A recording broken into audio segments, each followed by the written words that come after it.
Hi, it's Daniel, Prince Crybaby, and welcome to the kingdom. As we all know, Britney Spears has announced her official memoir, and now we even have the date. It's gonna be out on October 24th, and I'm so excited. Finally, we'll get a chance to look at all of her experience firsthand and see what all she's been through and how she, most importantly, feels about what she's been through, like, throughout her career. Because there's been a lot of crazy things, there's been a lot of rumors, and hopefully the book will also help us clarify some of those and solve some of the mysteries in the life story of Britney Spears. But anyway, I caught myself thinking, why there has never been a compilation of all of the things that Britney has ever written by herself, including like her, messages for fans, handwritten letters, diary entries, social media posts, etc, etc, etc. So I actually went to the most remote corners of the internet to find everything I could find on the Britney Spears writing, self-reflections, and I made this book. It's been a project of mine for the past few months. I've worked day and night on this almost, and I'm gonna introduce it to you right now, right away. So I've actually compiled 570 pages of Britney Spears' writings, which is pretty cool, right? Considering The Woman in Me, the official book, is only gonna be around 300 pages roughly. This is almost 600 pages. So I've had it's a collection of about 600, no, maybe less. It's a collection of about 500 different texts written by Britney Spears, and it's very precious to me. Again, I didn't steal anything from anybody. Everything is available online or has been published before. So what I was thinking to do is, for us, while we're waiting for The Woman in Me to come out on October 24th, we could also celebrate Britney Spears together by going through what I have put in this book, and I would read it for you guys, and we could maybe discuss some of the stuff that Britney wrote. Okay, what are you always writing in there? There's a lot that people don't know about me that I want them to know. People can take everything away from you, but they can never take away your truth. But the question is, can you handle it? So it actually took me a lot of effort, obviously, to get all of this together, and I'm not putting it out there for sale or anything. I might be willing to send out some PDFs to some fans. We'll see about that, maybe. By how much engagement I have with my videos, right? And why not? Because fan to fan, share the love for this beautiful woman. So I made all the entries by years, and it's in chronological order. And the most incredible thing, I feel like, while compiling this thing together, it also helped me maybe get a better insight, a better glimpse at the real person behind the Britney Spears persona. Because even though I've been a fan for almost 25 years of my life, that's crazy, right? I'm 30, by the way, so, do the math. There's still a lot, of your, limited perception that you can see through her stage presence, through what you see on the, documentaries and movies and music videos and all of that, interviews. And then yet when you go through all of this, it helped me actually connect better maybe with Britney the person, if at all, understand where she's coming from. And then a lot of my questions actually got answered while I was working on this, about Britney Spears, her life, her thoughts, why she's doing what she's doing at this point of her life. A lot of it made perfect sense to me now after, going through this. And I feel like a lot of people don't really put that into consideration. So yeah, I feel like the judgment of Britney Spears we have is sometimes very, very much superficial, and there's a lot of things that are not being taken into account. And so I wanted to make this video, and I wanted to make a series of videos. I'm not the best person at reading, so I'm very sorry. But I'll do my best, okay? And we start with the year 1991. Some of these were very, very hard to find, but they're available on the internet. You just have to be willing enough to, go through all of these thousands and thousands of web pages to, find those items. But after months and months of searching, I have compiled this, okay? So, 1991. Exposition. We start early, all the way in 1991, when Britney was but a 9-year-old. This is a note she wrote on a postcard for her grandma, Lexie Spears, while in New York. For the future superstar, the careless childhood was already coming to an end, and a busy life performing in an off-Broadway play was about to begin. This postcard was originally sold at a Britney Spears Foundation auction in 2003. These writings are also made by myself, just, for the history. July 6th, 1991. Dear Momo, I love you. I'm missing you a lot. I sometimes want to go home because of you, and sometimes I want to stay here. Britney. Well, it's short and sweet. Britney also uses a lot of those southern words, and I'm not a native English speaker, by the way, so don't judge. And a lot of vocabulary that I've learned a lot of new words while working on this, because there were a lot of things like the southern food and stuff like that I've never heard before, and something from Louisiana and things like that. That's the only thing I found from 1991, so let's move on to 1993, the year I was born.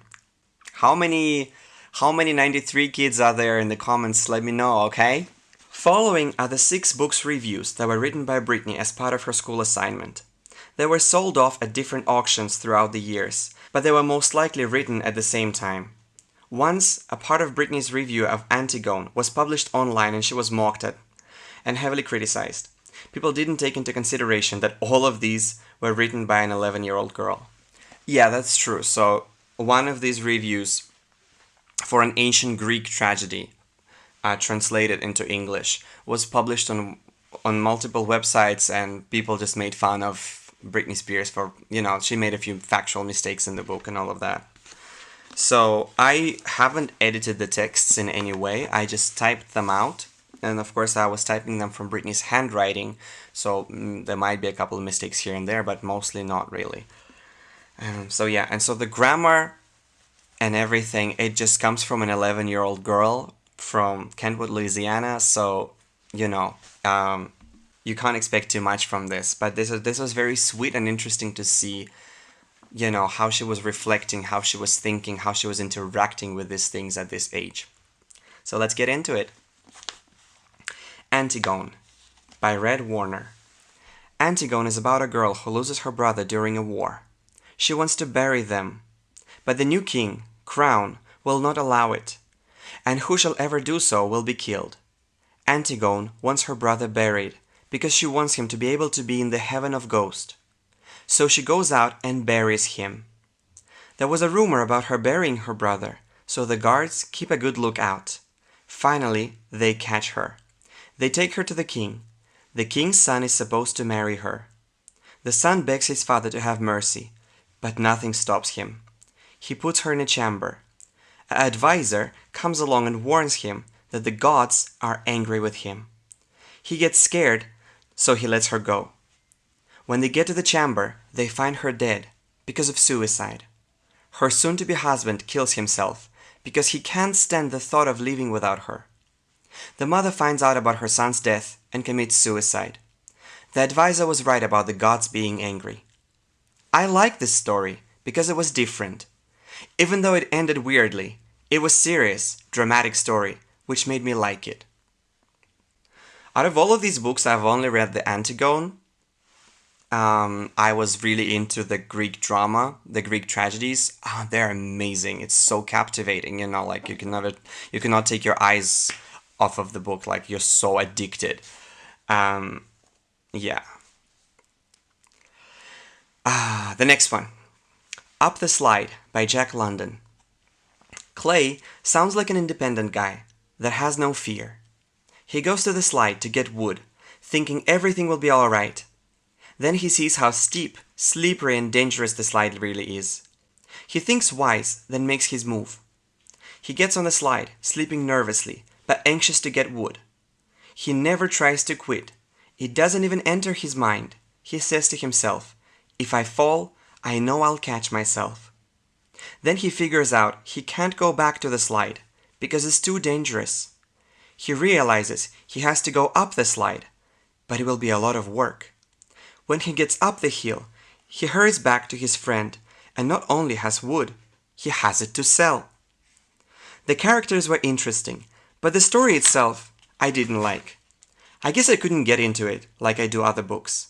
It just doesn't interest me about climbing slides. You go, Britney. Show them their place. The next one is called Sea Devil.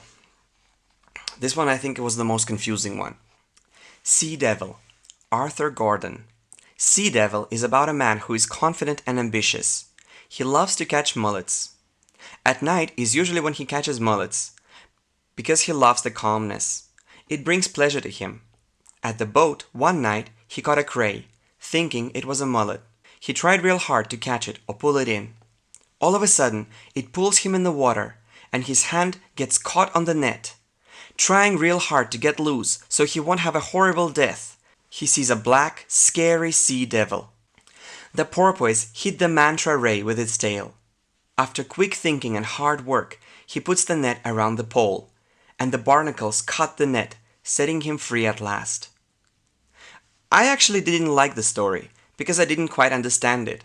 Everything happened too fast. I like the suspenseful movies, but this story just didn't interest me. Next one. The Street, by Richard Wright. The Street is about a poor family. The mother is very kind-hearted and works very hard to try and support her family, especially after her husband left. She has a son, which his name the story never mentions. Her son was hungry. The mother tried to make jokes out of it to keep his mind off it. She said, "You'll have to wait till my next payday." Finally, the day came. She told her son to go get the groceries. He went, but on his way, some gang beat him up and took the groceries. The mom gave him more money to get groceries, so he went again and the same thing happened. He didn't want to get the groceries the third time. He was scared. The mom gave him a stick to protect himself. He did, and he got the groceries. I like this story because it was talking about real situations that are happening in the world today. You can really get into the story. Oh, there's two more. Top Man by James Ramsey Ullman.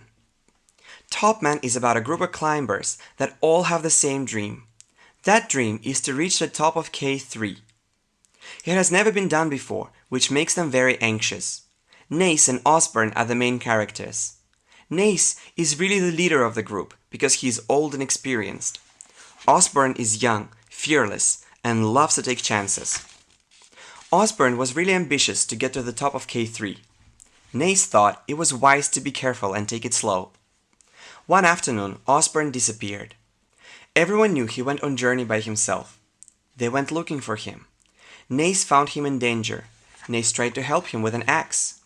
As Nace pulled Osborne forward, the force pulled Nace forward over the cliff, but saved Osborne. Osborne felt really bad.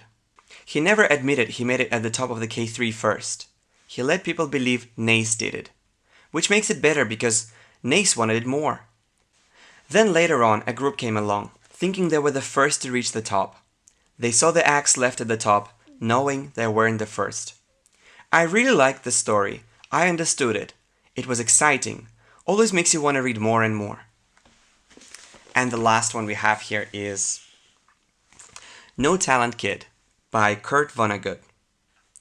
A boy named Plummer, with a great imagination and filled with dreams, was in a band. He wasn't very good, but he thought he was good. His teacher, Mrs. Helmholtz, thought as Plummer as a naive, aggravating kid. Plummer knew that Mrs. Helmholtz's dream was to have a band drums. Mrs. Helmholtz and Plummer were arguing at one point. The next couple of days, Plummer came in with a set of band drums. Mrs. Helmholtz was very excited, not knowing they weren't for him. As Plummer told Mrs. Helmholtz, they were his. Mrs. Helmholtz said, "You are not talented enough to play." Plummer was shocked. He took the drums and told Mrs. Helmholtz he was giving them to his mom. Mrs. Helmholtz said, My Plumber, you sure do carry those drums mighty good. Plumber gave the drums to Mrs. Plummer, because if he carried the drums in a band, ... It was either unclear after that, or it just abruptly ended like that. I liked the story. It was interesting. The characters had great parts. The story was also comical. So again, like I said, this should not be heavily criticized, because Britney Spears was 11 at the time she wrote these. And there were some factual mistakes here. It's not my misreadings, it's what was on the essays. But again, they were very sweet, and like the way she was processing this and the reflections she gave on these stories, I mean, they were cute, right? And seeing Britney Spears' reflections as a school kid on those books she had to read for as her school assignments, it also gives you like a better glimpse at her teenage years, which we actually don't know much about. So I think it was really fascinating for me to discover that, you know. Well, with that being said, that was the first part of my series where we talk about the Britney Spears school essays. And the next video is going to be about the Britney Spears letters to her first boyfriend, Reg Jones, that she wrote in 1998. So I hope you'll be back for part 2, and let me know in the comments below which of the books you read by yourself, what you thought of them, and which ones do you recommend us, the rest of us, to read. Because, you know, do you agree with Britney's opinions on those, or maybe as a kid she hasn't seen something through them? Okay, anyway, this was Daniel, Prince Crybaby. See you in the kingdom next time. Bye bye!